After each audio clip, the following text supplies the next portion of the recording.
नमस्कार, I welcome to talent study lover. मैं Munna Kumar. Now आज की मैथ प्रैक्टिस क्लास स्टार्ट करते हैं। तो चलते हैं आज की फर्स्ट क्वेश्चन की ओर। आज का पहला क्वेश्चन है, कमला की आयु अनुराधा की आयु की 12/13 है। कमला की जो आयु है वो अनुराधा की आयु की 12/13, यानी कमला की आयु अनुराधा की आयु की 12/13, यानी कि अनुराधा की आयु 13 तो कमला की आयु 12 के रेशियो में है। बोल रहा है 10 वर्ष बाद कमला की आयु 70 वर्ष होगी। तो ये जो है रेशियो आपका वर्तमान रेशियो है। क्वेश्चन में बोला ना कि कमला की आयु अनुराधा की आयु की इतना है, मतलब वर्तमान में है इतना रेशियो। पूरा 10 वर्ष बाद कमला की आयु 70 वर्ष होगी। तो 10 वर्ष बाद होगा तो वर्तमान में कमला की आयु कितना है, तो वर्तमान में 70 में से 10 घटाएंगे यानी कि 60 वर्ष है। ठीक है, तो कमला की आयु वर्तमान में 60 वर्ष है। यहाँ रेशियो में कितना है 12, 60 का तुलना 12 से। बोल रहा है कि अनुराधा की आयु कितनी है, तो अनुराधा की आयु कितनी है वर्तमान में, तो 13 है।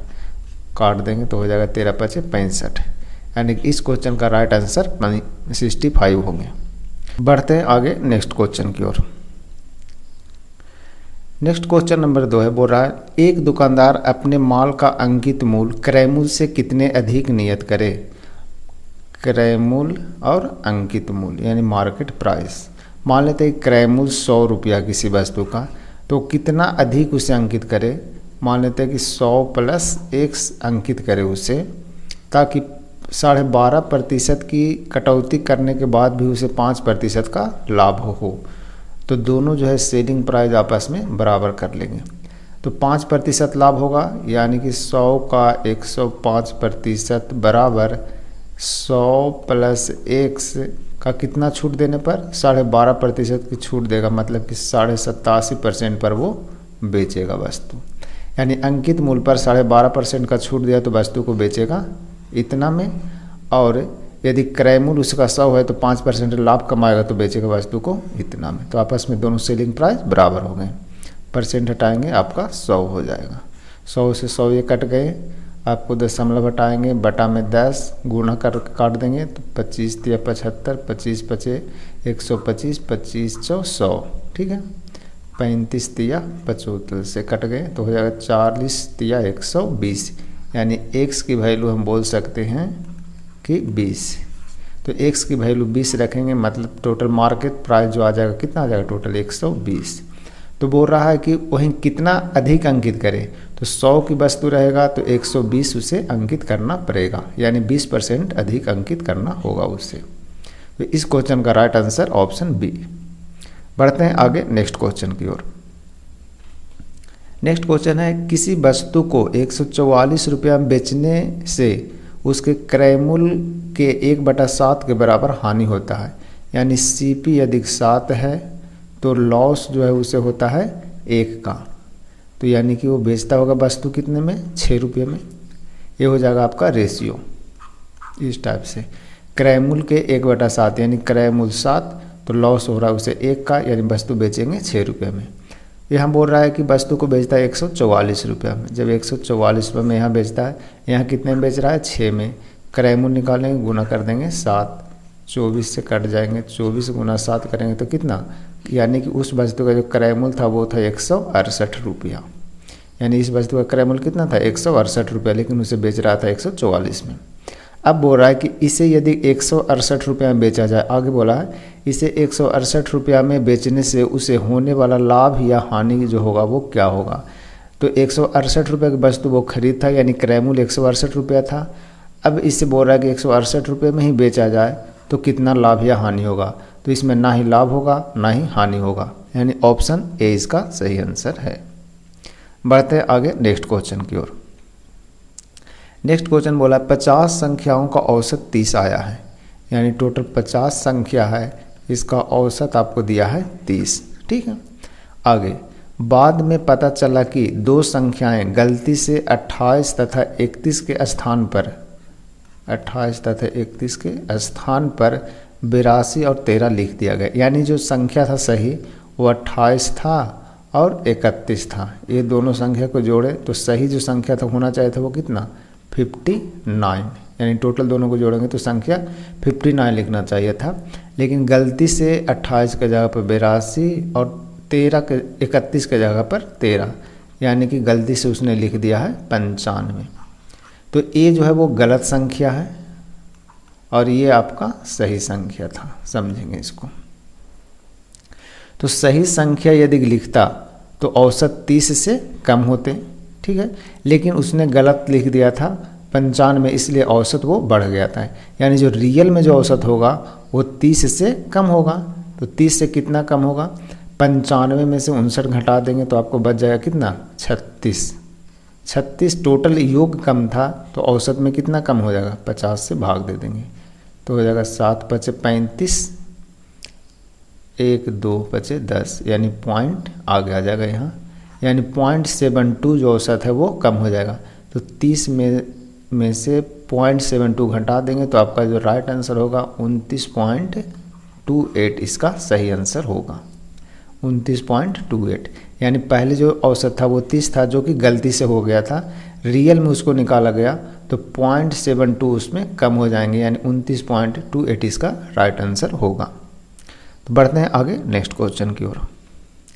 नेक्स्ट क्वेश्चन बोल रहा है, मैंने एक धन पूर्णांक को, कोई एक धन पूर्णांक है, मान लीजिए a है, इसे 18 से गुना किया गया, 18 से गुना कर दिए, और दूसरे को 21 से, दूसरा कोई b है एक धन पूर्णांक, उसे 21 से हम गुना कर दिए। तदुपरांत दोनों गुणनफल का योग, इसका और इसका दोनों का योग जोड़ दिया जाता है। तो जोड़ेंगे तो हो जाएगा 18a + 21b। तदनुसार प्राप्त योग निम्नलिखित में से कौन सा होगा? जो प्राप्त योग होगा वो निम्नलिखित में से कौन सा होगा? तो देखते हैं दोनों में कॉमन क्या है, 3 है, 3 है कॉमन, तो 6a + 7b, यानी ये जो भी संख्या है वो 3 से विभाज्य है। तो 3 से विभाज्यता का नियम होता है, ऑप्शन में चेक कर ले, 3 से विभाज्यता का नियम होता है सब जो संख्या है उसके सभी अंकों का योग जो है वो 3 से विभाज्य होना चाहिए। जैसे इसमें टोटल अंक 2002 है, इसमें 2 + 2 3 से विभाज्य नहीं होंगे, 8 2 10 ये भी नहीं होगा, 6 2 8 ये भी नहीं होंगे, 7 2 9 7 2 9 3 से विभाज्य है, यानी कि इस क्वेश्चन का राइट आंसर जो होगा आपका 2007 हो जाएगा। ये और ये नहीं होंगे 3 ऑप्शन, ठीक है। तो 3 से जो विभाज्य होगा वो संख्या इसका राइट आंसर होंगे। बढ़ते हैं आगे नेक्स्ट क्वेश्चन की ओर। नेक्स्ट क्वेश्चन बोल रहा है एक वंश पुरुषों तथा उनकी आधी संख्या के बराबर महिलाओं को लेकर दिल्ली से चलती है। पुरुष एक वंश है, उसमें पुरुष और महिला जो है पुरुष की संख्या के आधा है, उसे लेकर के दिल्ली से बस चलती है।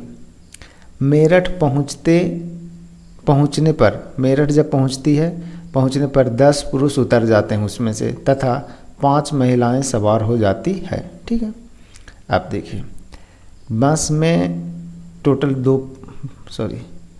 बस हैं, इसमें पुरुष है और महिला है, ठीक है ना। पुरुष की संख्या मान लेते हैं x, तो महिला की संख्या बोल रहा है कि उसके आधा है, तो महिला आधा रहेगा, मतलब x/2 हो गए महिला। दिल्ली से लेकर चली, मेरठ पहुंचने पर 10 पुरुष उतर जाते हैं, तो 10 पुरुष जब उतर जाएगा तो वर्तमान में संख्या कितना हो जाएगा, x - 10, पुरुषों की संख्या भी इतना बचेंगे, तथा महिलाएं 5 सवार हो जाती है, यानी महिला जो पहले x + 2 था अब इसमें 5 और ऐड हो गए, बढ़ गए हैं।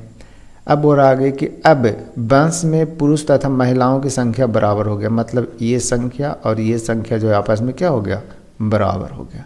यहाँ से x की वैल्यू बस निकाल देंगे, तो x की वैल्यू निकाल देंगे सिंपल, x - 10 = 5 दूनी 10 + x/2, यानी हो जाएगा 2x - 20 = 10 + x, यानी x बराबर हो जाएगा आपका 30, यानी x को इधर 20 को इधर करनी है, x की वैल्यू आपका आ गया 30। यानी पुरुष की संख्या जो था टोटल दिल्ली में, यानी शुरुआती टाइम वो 30 था, तो महिला की संख्या x/30 यानी कि x/2 यानी कि 15 क्या था, शुरू में क्वेश्चन में बोला है ना, पुरुषों एक वंश में पुरुष तथा उनकी आधी संख्या के बराबर महिला है, तो आधी संख्या हो गया था। यानी वंश में तो लास्ट में बोल रहा है कि प्रारंभ में दिल्ली से कुल कितने यात्री बस पर सवार हुए। यात्री मतलब पुरुष और महिला दोनों मिला करके। तो 30 पुरुष था और 15 महिलाएं, यानी कि टोटल जो यात्री था कितने थे 45। तो इस क्वेश्चन का राइट आंसर होगा 45। बढ़ते हैं आगे नेक्स्ट क्वेश्चन की ओर। नेक्स्ट क्वेश्चन बोल रहा है यदि गुलजार की वर्तमान आयु से 6 घटाकर शेष को 18 से भाग दिया जाए तो अनूप की आयु प्राप्त होती है। ठीक है, आगे महेश की आयु 5 वर्ष है। महेश की आयु क्वेश्चन में बोल दिया है कि महेश जो है वो कितने का है 5 वर्ष का है, तथा अनूप महेश से अनूप जो है वो महेश से 2 वर्ष छोटा है। तो अनूप जो है वो महेश से 2 वर्ष छोटा है, मतलब कि 3 वर्ष का होगा अनूप। ठीक है, तो गुलजार की वर्तमान आयु निकालना है। अब फिर से शुरू से क्वेश्चन पढ़ेंगे, समझ में आ जाएगा। यदि गुलजार की वर्तमान आयु से 6 घटा दिया जाए, मान लेते हैं गुलजार की वर्तमान आयु 1 वर्ष है, तो उसमें 6 घटा दिया जाता है, तो और जो शेष बचता है उसको 18 से भाग देते हैं, तो अनूप की आयु प्राप्त होता है। यानी कि इतना जब करते हैं तो अनूप की आयु कितना है 3 है। इसी को हल करना है। हल कर देंगे तो हो जाएगा x - 6 = 54, यानी x की वैल्यू आ जाएगा आपका 60। तो गुलजार की आयु x माने थे, ना, तो x की वैल्यू हो जाएगा 60, यानी कि गुलजार की वर्तमान आयु 60 वर्ष। ठीक है, चलते हैं आगे नेक्स्ट क्वेश्चन की ओर। नेक्स्ट क्वेश्चन बोल रहा है x + 1/x = √3। तो पूछा है x के पावर 18 प्लस x के पावर 12 प्लस x के पावर 6 प्लस 1 का जो मान होगा आपका क्या होगा। ठीक है, निकालते हैं। तो इसमें सबसे पहले अपन लोग इसे देखते हैं और इसे देखते हैं, इसे 2 ग्रुप में करते हैं। तो x के पावर 12 हम कॉमा ले लेते हैं, तो बच जाएगा आपका x के पावर 6 प्लस 1 इन प्लस यहाँ तो हो गया x के पावर 6 प्लस 1, 2 ग्रुप हो गए। ठीक है, अब x के पावर 6 हम कहाँ से लाएंगे, तो ये वैल्यू आपको लेना पड़ेगा यहाँ से। अब यहाँ से कैसे लेंगे, तो पहले हम कर लेते हैं इसे क्या, दोनों साइड q कर लेते हैं।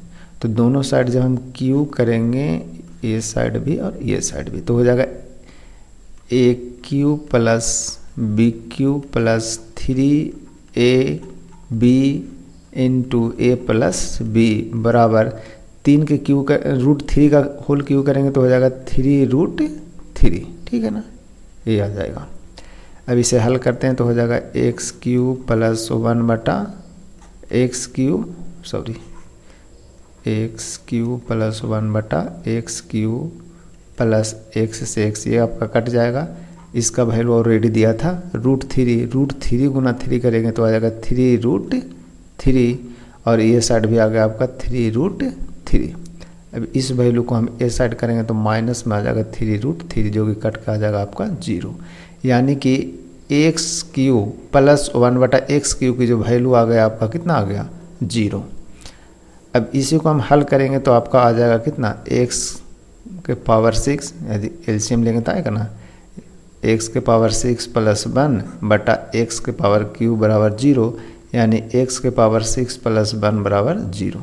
ये आपको डिटेल्स में यहाँ से समझा दिए, आपको यहाँ से खुद समझ जाना चाहिए यदि इस प्रकार के क्वेश्चन का आपके प्रैक्टिस है तो।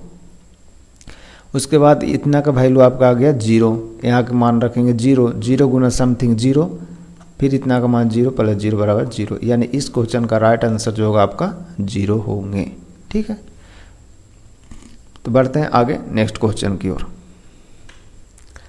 नेक्स्ट क्वेश्चन बोल रहा है एक वर्ग की भुजा आपको दे दिया है x + 1/2, इसे बोल सकते हैं a, यानी भुजा x + 1/2 है। आगे बोला है कि और उसका विकर्ण यानी कि d बराबर आपका 3 - x/√2 दिया हुआ है। तो वर्ग की भुजा की लंबाई क्या होगा। ठीक है ना, वर्ग की भुजा की लंबाई हमें निकालना है। तो वर्ग की भुजा ऑलरेडी यहाँ दे चुका है और यहाँ विकर्ण दिया हुआ है। तो वर्ग का विकर्ण होता है क्या, √2 गुने भुजा। तो दोनों साइड विकर्ण इक्वल कर लेते हैं। तो √2 गुना x + 1 बाई 2 बराबर ए हो गया आपका विकर्ण, बराबर इधर दे दिया आपका विकर्ण 3 माइनस एक्स बाई रूट 2। ठीक है, इससे कट करेंगे तो रूट टू से रूट 2 कट जाएंगे, इधर हो जाएगा आपका 2x, ए साइड आप करेंगे तो हो जाएगा 2, यानी x की जो वैल्यू हो जाएगा आपका 1। तो x की वैल्यू 1 होने का मतलब है क्या कि यहाँ यदि हम मान रखेंगे तो भुजा पूछ रहा है क्वेश्चन में, तो भुजा की लंबाई यहाँ से निकल जाएंगे, तो 1 प्लस 1 बटे बराबर 2/2, यानी कि 2 में 2 से भाग दिए तो आपका वैल्यू आ जाएगा कितना 1, यानी ये भुजा है आपका आ जाएगा कितना 1। तो इस क्वेश्चन का राइट आंसर आपका हो जाएगा 1 इकाई। ठीक है, आगे बढ़ते हैं नेक्स्ट क्वेश्चन की ओर। नेक्स्ट क्वेश्चन है, बोल रहा है रवि किसी दूरी को प्रतिदिन 9 घंटे विश्राम करके 40 दिनों में तय कर सकता है। पहले से दुगनी दूरी, जो पहले दूरी तय करता है उससे दुगना दूरी, दुगनी चाल से, पहले जो चाल से चल रहा था उसकी दुगनी चाल से, प्रतिदिन दुगने समय विश्राम करके, जो विश्राम पहले करता था उससे दुगना समय विश्राम भी करता है, तो वह कितने दिनों में तय करेगा। ठीक है, समझते हैं। तो रवि किसी दूरी को मान लेते हैं कि 1 किलोमीटर दूरी है, दूरी 1 किलोमीटर मान ली है कि 1 किलोमीटर उसने दूरी तय कर रहा है। 1 किलोमीटर की दूरी मान ली है कि 1 की चाल से 9 घंटे प्रतिदिन विश्राम करता है, तो विश्राम 9 घंटे करता है, तो काम कितने घंटा करता होगा, यानी चलता होगा वो 15 घंटा। ठीक है, कहा कि एक दिन टोटल 24 घंटे की, 24 घंटा में वो 9 घंटे विश्राम किया, मतलब वो चल रहा है कितना 15 घंटा, 40 दिन में तय करता है। ठीक है, उसके आगे फिर बोल रहा है कि उससे दुगनी दूरी, पहली दूरी 1 किलोमीटर था, अब उसकी दूरी हो जाएगी दुगनी दूरी, दुगनी चाल से, पहले चाल 1 था, अब हो गया 40 की दुगनी हो गया, मतलब 2 हो गया। प्रतिदिन दुगने समय विश्राम करता है, पहले 9 घंटा विश्राम करता था वो, अब दुगना विश्राम करने लगा, मतलब 18 घंटा विश्राम कर रहा है। तो काम कितने घंटा कर रहा है 6 घंटा, क्योंकि 9 दूनी 18, 24 में से 18 घटाएंगे 6 घंटे, यानी कि 6 घंटे वो चल रहा है। तो बोल रहा है कितने दिनों में तय करेगा दूरी को, तो मान लेते हैं डी दिनों में तय कर लेगा, वो आपस में क्या हो जाएगा इक्वल। ठीक है, 2 से 2 कट जाएंगे आपके, 6 से कट जाएंगे आपको 3 दूनी 6, 20 दूनी 40, 5 से कट जाएंगे तो 15, यानी डी बराबर कितना 100, यानी कि 100 दिनों में वो पूरा कर पाएगा। ठीक है, तो बढ़ते हैं आगे नेक्स्ट क्वेश्चन की ओर। अब नेक्स्ट क्वेश्चन है कल की क्यूज का क्वेश्चन है, देख लेते हैं इसका क्या होगा आंसर। बोल रहा था एक समबाहु त्रिभुज के शीर्ष का मान, शीर्ष मतलब कि ऊंचाई जो है वो आपको दिया हुआ है √6। तो समबाहु त्रिभुज की ऊंचाई का सूत्र होता है √3/2 गुने भुजा बराबर √6, क्योंकि ऊंचाई का सूत्र होता है ये। ठीक है, अब 6 को हम लिख सकते हैं ना, तोड़ करके √3 गुना √2, √3 से √3 कट जाएंगे, यानी a बराबर आ जाएगा 2√2। ये हो गया आपका भुजा, भुजा निकल गया। तो बोल रहा है क्षेत्रफल क्या होगा इसका, तो समबाहु त्रिभुज का क्षेत्रफल होता है √3/4 गुने भुजा का स्क्वायर, यानी 2√2 का स्क्वायर। तो 2√2 का स्क्वायर करेंगे तो 4 × 2 कट जाएंगे, तो हो जाएगा 2√3, यानी कि ऑप्शन नंबर 20 का राइट आंसर था। ठीक है, बढ़ते हैं आगे। आगे है आज का क्यूज का क्वेश्चन है, बोल रहा है कि ए किसी काम का 50% 16 दिन में समाप्त कर सकता है, बी उसी काम का 1/4 24 दिन में समाप्त कर सकता है, दोनों मिलकर उस काम के 7/4 भाग को कितने दिन में समाप्त कर सकेंगे। अच्छे क्वेश्चन है, इसे आप जरूर बनाइएगा और कमेंट में इसका उत्तर दीजिएगा। तो आज की वीडियो यहीं समाप्त करते हैं, मिलते हैं कल फिर से नए क्लास में। तब तक के लिए आप सभी को धन्यवाद। यदि वीडियो अच्छा लगे तो लाइक शेयर एंड सब्सक्राइब जरूर करें।